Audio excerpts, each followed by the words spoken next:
Cela fera 30 ans, le 9 septembre prochain, que le psychanalyste Jacques Lacan a cessé de fumer ses cigares tressés, de prononcer, ou plutôt de performer ses séminaires, de recevoir sur son divan aux 5 rue de Lille.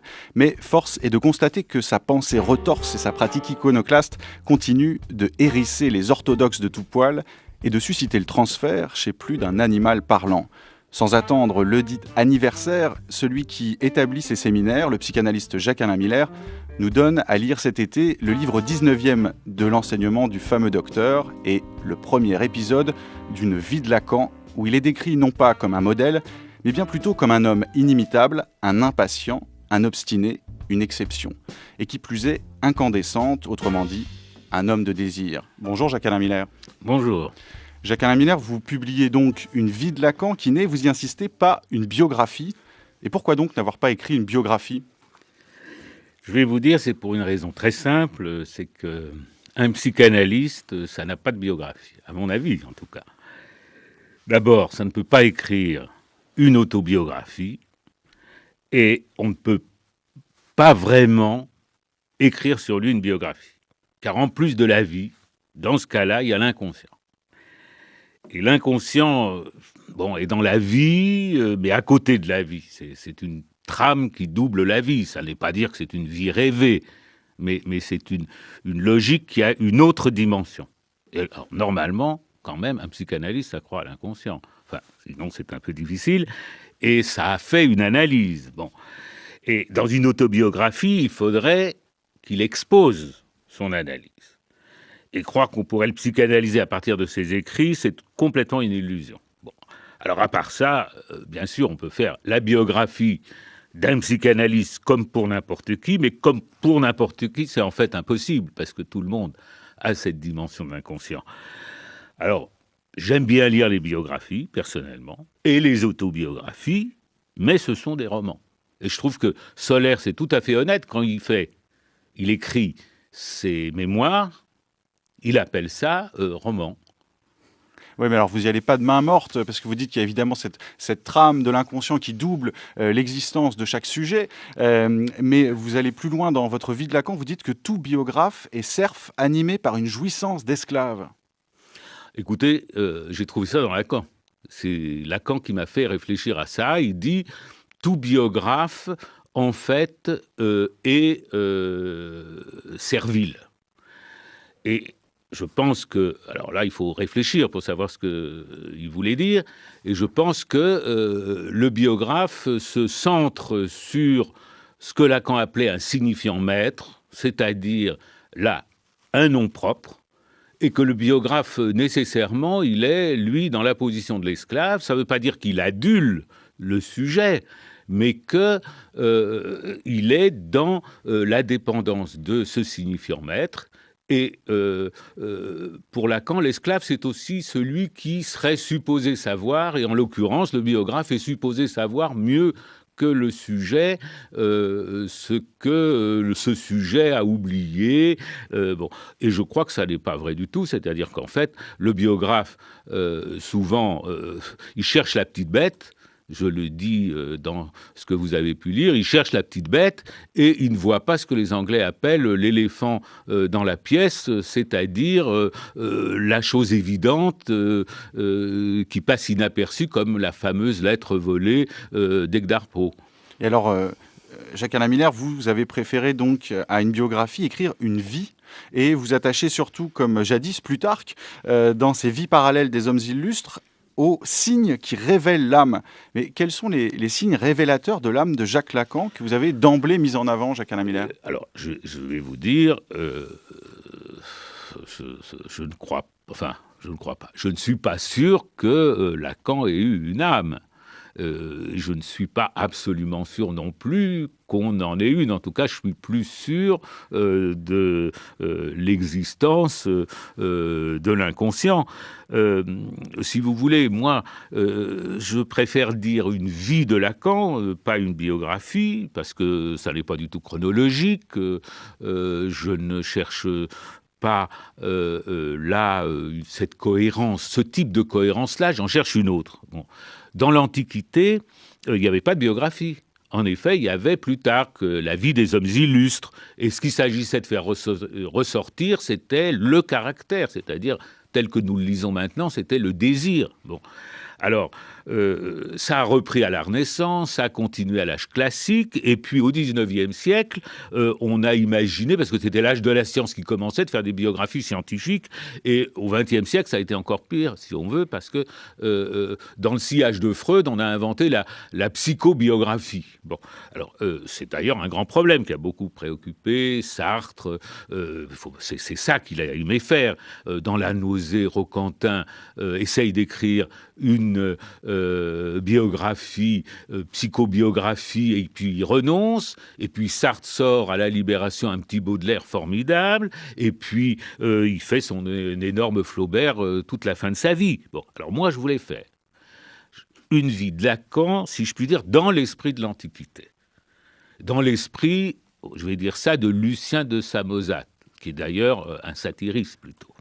Mais aujourd'hui, l'affaire aujourd'hui, dans l'esprit de l'Antiquité, mais aujourd'hui, c'est-à-dire en lecteur de Sartre, de Borges, de Gide, de Palude, de Lacan bien entendu, et surtout, à la différence des classiques, ne pas donner Lacan en exemple.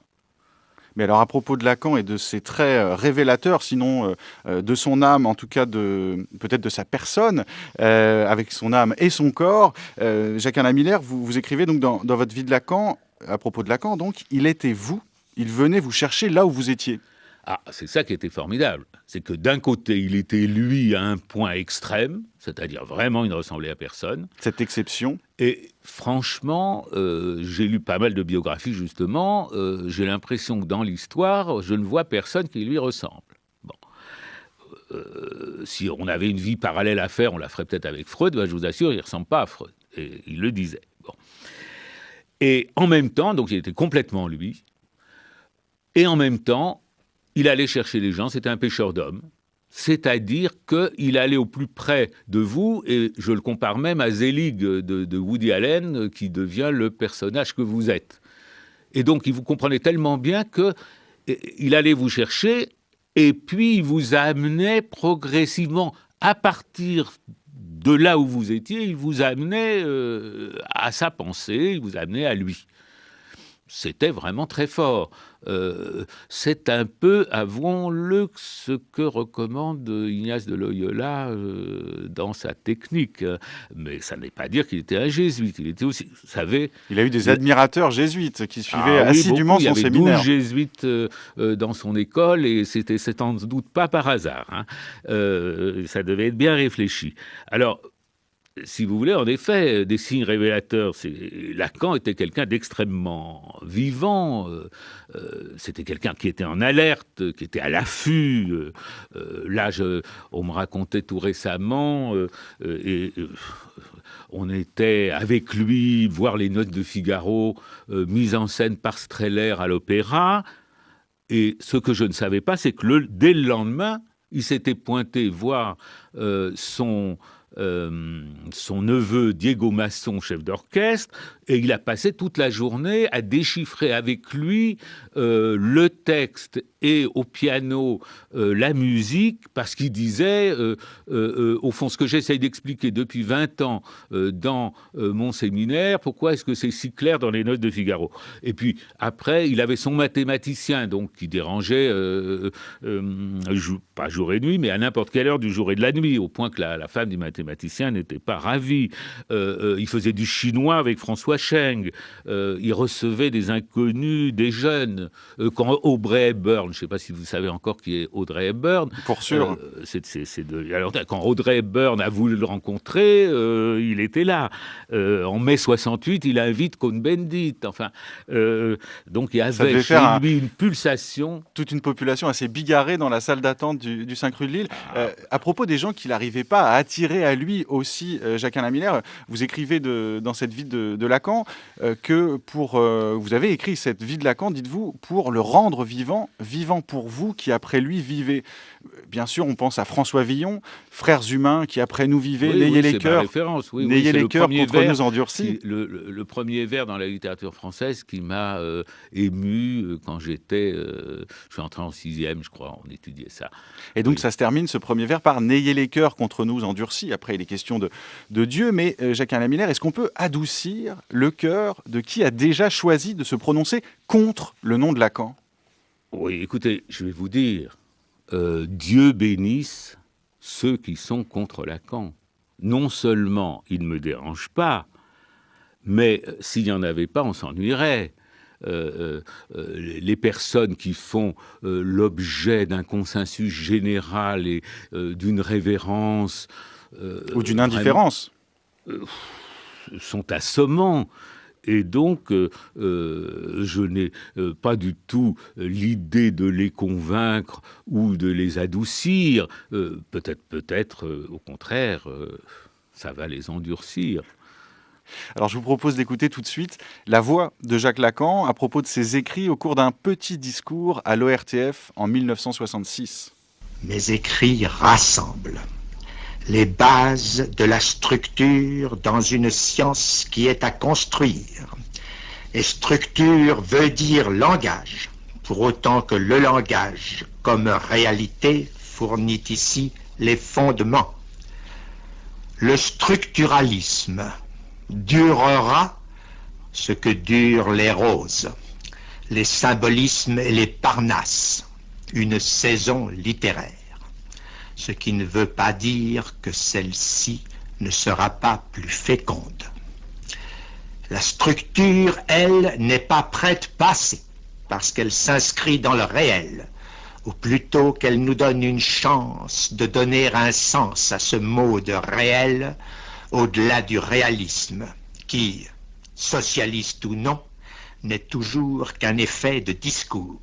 Jacques-Alain Miller, dans cet extrait du petit discours à l'ORTF donné par Jacques Lacan en 1966. Oui, je ne l'ai pas réentendu depuis lors, oui. Eh bien, Jacques Lacan nous dit précisément de la structure qu'elle n'est pas prête de passer en vertu de son rapport au réel. Mais n'est-ce pas aussi par son rapport au réel que Lacan n'est pas prêt de passer à l'as ? Ah, c'est formidable ce que vous dites. C'est ce que je crois, en effet. Et, il célébrait beaucoup, par exemple, le rapport au réel des Anglais, qu'ils trouvaient plus sain que celui des Français qui, au fond, rêvent de grandeur, alors que les Anglais sont là-dessus beaucoup plus près des réalités. Ils trouvaient que l'éthique est du côté des Anglais. À propos des Anglais, on voit ce qui se passe depuis quelques jours en Angleterre. En effet, ça manque un peu de grandeur peut-être, mais ça révèle en tout cas peut-être quelque chose de l'ordre du réel aussi. Le réel, c'est cet impossible chez Lacan, pour Lacan.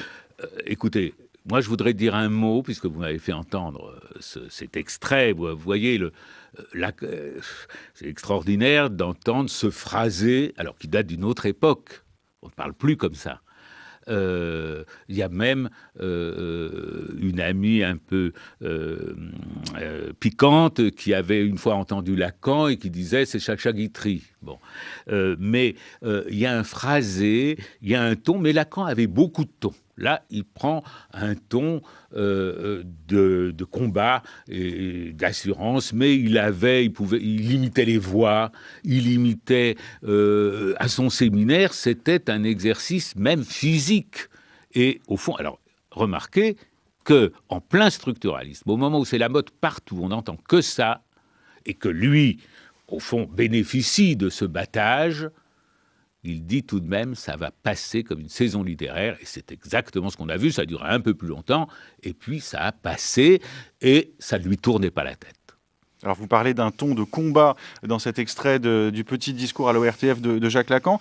Si on revient à votre rôle, Jacques-Alain Miller, dans la prospère postérité de Lacan et dans son actualité, donc, vous dites refuser aujourd'hui de jouer les défenseurs et écrivez précisément « Le défendre, je l'avais fait de son vivant et jusqu'au bout. Mort, il se défendait très bien tout seul par ses écrits, son séminaire que je rédigeais. » Vous revoilà donc. Mais alors, est-ce que c'est dans le rôle du défenseur ou du combattant ?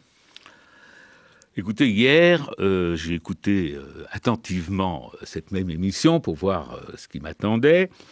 Et vous avez reçu 2 représentants du Centre d'études et de valorisation des algues. Bien moi, je suis en quelque sorte le directeur d'un centre d'études et de valorisation de Lacan. Mais vous n'en faites pas des produits dérivés pour l'industrie? Ah, écoutez, je lui trouve beaucoup de ressemblances avec ce que vous avez dit des algues.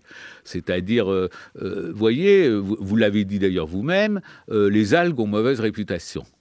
Et puis, vous faites une émission, et qu'est-ce qu'on apprend? Oui, en effet, on les considère comme polluantes, toxiques, et nous avions des amoureux des algues qui expliquaient que les algues, il n'y a rien de plus sain, qu'il n'y a rien de meilleur à manger, qu'il faut s'envelopper dans les algues, que c'est bon pour le cœur, etc. Eh bien, voilà, bon. Vous avez, je reviens quand même à cette question de défenseur, parce que ça me semble important, d'autant que ça réapparaît dans le long et riche entretien que vous avez accordé au numéro spécial Pourquoi Lacan de la revue Le Diable, probablement, qui paraîtra comme votre vie de Lacan début septembre. Et dans cet entretien, vous apparaissez en protecteur. Est-ce que c'est donc votre position fondamentale vis-à-vis de Lacan? Écoutez, en effet, ça m'est venu pendant cet entretien. J'ai rappelé qu'au moment où je l'ai connu, je me prenais un peu pour le jeune chevalier Emeriot du vieux Charlemagne. Bon, c'était mes références, j'avais 20 ans, la légende des siècles, Victor Hugo. Bon, enfin, en tout cas, j'avais pensé à ça, donc je l'ai redit. Et en continuant un peu dans cette veine, je me suis rendu compte que, dans l'entretien, que finalement, j'avais plutôt ce rapport de protection avec Lacan. Alors, c'est très bizarre. Parce que d'un côté, c'était quelqu'un de parfaitement lucide, comme vous l'avez vu, par exemple, sur le structuralisme. Bon, c'était pas Don Quichotte. Il n'avait pas besoin de que je joue Sancho Panza pour le retenir d'aller contre des moulins à vent. C'est plutôt lui qui m'a retenu quand j'étais gauchiste de certains moulins à vent. Oui, vous le présentez, Jacques-Alain Miller, dans votre vie de Lacan, comme un homme d'action, mais pas téméraire. Voilà. Mais, donc ça, c'est un aspect. Et en même temps, à certains égards, bon, je vais dire ce qui me vient, hein, je suis là pour ça, j'étais beaucoup plus raisonnable que lui. Un jour, on a joué à Guitrancourt, à mon idée, parce que j'avais dû lire quelque part que, chez des psychologues, que les sujets avaient un âge mental réel différent, tout à fait différent de leur âge biologique. Et donc, on a tourné autour de la table pour savoir quel était l'âge mental que chacun considérait avoir. Moi, par exemple, je devais avoir à l'époque, j'avais plus de 30 ans, et j'ai dit, moi, j'ai dû m'arrêter pour l'âge mental à 17 ans. Bon, adolescent, comme ça. Et donc, j'y suis toujours. Et Lacan, quand c'est arrivé à Lacan, il a dit, moi, j'ai 5 ans. Bon, alors, au fond, et c'est vrai, il y avait un côté comme ça chez Lacan, quand il voulait quelque chose, il voulait tout de suite. 5 ans, c'est avant la fin de l'Oedipe, avant la formation du surmoi, etc. Et donc, il voulait tout de suite. Il sautait sur le téléphone pour appeler quelqu'un. Si vous aviez une idée en disant, on pourrait faire ça, faisons-le, et hop. Oui, vous le présentez, Jacques-Alain Miller, dans votre vie de Lacan, vous le présentez au restaurant, notamment, ne voyant pas arriver le serveur, poussant un gros « Oh !»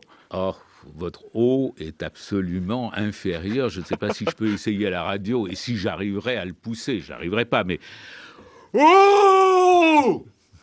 Et donc, enfin, c'est encore beaucoup de degrés en dessous. Et donc, toute la salle sursautait, se retournait sur lui et sur nous. Nous n'en mettions pas large. Et le garçon accourait. Et il ne faut pas croire que... Alors, évidemment, on peut dire, voilà, un maître, qu'est-ce qu'il se croit permis ? En fait, le garçon, après, il était finalement très content parce que il s'était révélé qu'à ce moment-là, il était très important pour un monsieur très important. Et donc, il remerciait finalement Lacan. Ça. Et Lacan, alors lui, que les gens se retournent, ça, alors il était absolument... Ça ne l'occupait pas. Il avait demandé quelque chose, on lui donnait, et bien subitement, il était heureux. Et donc, il avait ce côté. Et il faut bien dire, on lui faisait des misères, il y avait telle ou telle chose qui se tramait. Moi, bon, j'essayais de lui simplifier la vie, par reconnaissance, par admiration. Donc, j'avais un peu, en effet, ce rapport de protection. Et surtout, à la fin de sa vie, on ne l'a pas ménagé, il faut bien dire, autour de lui. Hein. Alors, moi, je me suis interposé avec 2 ou 3 autres. Je l'ai aidé. Mais justement, avant notre journal de 8 heures, j'aimerais que vous nous disiez un mot du fait que Jacques Lacan, aujourd'hui, a disparu depuis 30 ans, et vous écrivez votre vie de Lacan, notamment pour prendre votre part de ce temps futur du vivant de Lacan, que Lacan lui-même appelait de ses voeux, celui où sa personne ne ferait plus écran à ce qu'il enseignait. Est-ce que votre vie de Lacan participerait paradoxalement à ce que sa personne ne fasse plus écran à son enseignement ? C'était très surprenant pour moi quand il a écrit ça. Bien sûr, je comprenais bien cette opposition entre la personne et la pensée, entre l'image qu'il pouvait donner, et puis ce qui comptait, à savoir l'articulation logique de son discours. Mais ça m'a beaucoup frappé qu'il puisse dire « ma pensée va rester », et au fond, pour ça, d'une certaine façon, il faudrait que je meure. Parce que s'il y avait vraiment quelqu'un qui n'était pas porté à s'autodétruire, c'était bien Lacan. Il avait...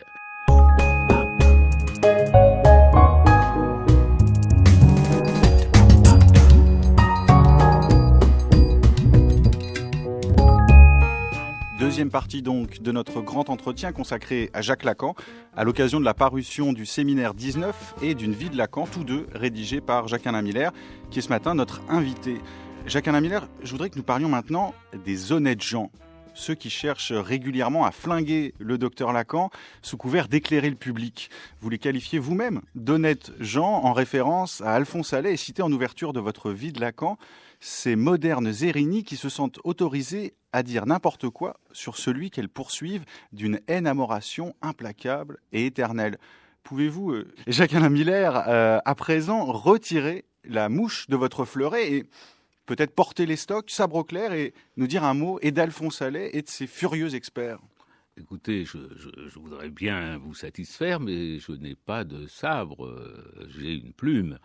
Ce que vous citez sur les Zérini, c'est une citation que je fais moi-même d'une jeune femme qui m'a écrit ça fin 2009 et qui voulait me réveiller de mon sommeil pour que je réponde sabre au clair aux détracteurs de Lacan.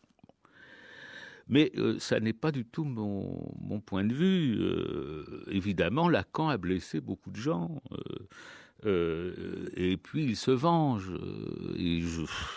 C'est tout à fait normal. Et au fond, c'est très grec. C'est très comme la tragédie grecque. Bon, si vous prenez Elisabeth Roudinesco, sa mère, qui était une femme tout à fait remarquable, médecin, psychiatre, une des premières, ou la première dans son domaine à l'époque, et a beaucoup soutenu Lacan dans les années 50.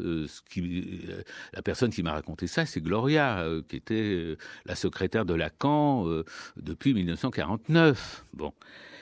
Mais ensuite, elle a été déçue par Lacan, parce que Lacan, au fond, ne l'a pas beaucoup soutenu. Il préférait les gens plus jeunes qui arrivaient. À un certain moment, ça a été aussi moi. Bon, et la fille, enfin, c'est ça, comme ça que je vois ça. La fille a repris à son compte la douleur de sa maman. Donc elle était dans une certaine ambiguïté d'ailleurs, c'est-à-dire.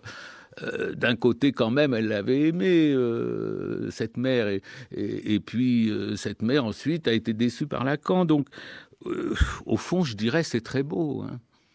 Mais du coup, vous considérez, Jacques-Alain Miller, que Elisabeth Roudinesco fait partie de ces gens honnêtes, ceux dont le rêve, dit Alphonse Allais, est de pouvoir tuer en état de légitime défense ? C'est les gens honnêtes, selon Alphonse Allais. Vous savez que Alphonse Allais était un auteur que Lacan citait beaucoup.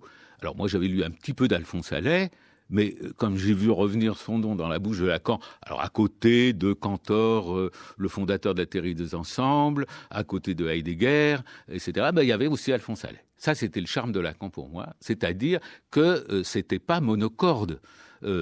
Bien sûr, en Sorbonne, il y avait des gens formidables que j'écoutais avec passion, et qui étaient à l'époque inconnus, par exemple Derrida, dont j'ai parlé à Barthes à l'époque, j'avais 20 ans, pour la première fois, je lui ai dit, il a entendu le nom de Derrida de ma bouche, je lui ai dit, j'ai trouvé dans une salle un type formidable. Bon. Mais Derrida, c'était le même ton du début jusqu'à la fin. Barthes, qui était charmant, j'ai été parmi ses 20 premiers étudiants à son premier séminaire, et j'ai adoré.